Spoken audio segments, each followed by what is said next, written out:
ધારાસભ્ય ચૈતર વસાવા ફરી વિવાદમાં આવ્યા છે। હોટેલના મેનેજરને બેરહેમીથી માર મારવાનો ચૈતર વસાવા પર આરોપ છે। શાંતિલાલ વસાવા દ્વારા આ આરોપો કરવામાં આવ્યા છે, પણ કહેવામાં આવ્યું કે મને ઘરમાં ઘૂસી માર માર્યો।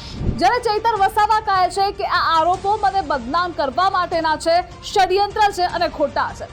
આખા વિવાદ વિશે જો આપણે વાત કરીએ તો ચૂંટણીમાં બાકી બિલની મેનેજરે માંગણી કરી હતી। રૂપિયા 1,28,000 ચૂકતે કરવા મેનેજરે ફોન કર્યો હતો। મારામારી કરી ગયા આ આક્ષેપ શાંતિલાલ વસાવાના છે।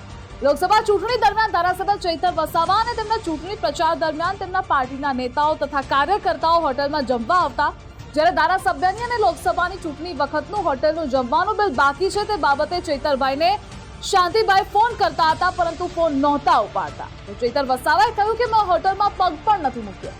પુરાવાઓ પણ ચૈતર વસાવાએ કેટલાક રજૂ કર્યા છે।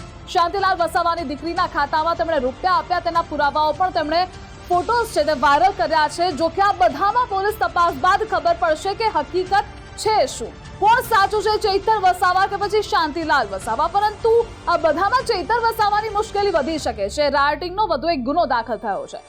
એક તરફ વનકર્મીને માર મારવાના કેસમાં શરતી જામીન પર તે બહાર છે। વધુ એક ગુનો નોંધાતા ચૈતર વસાવાને શરતી જામીન જે મળ્યા છે તે પણ રદ થઈ શકે છે।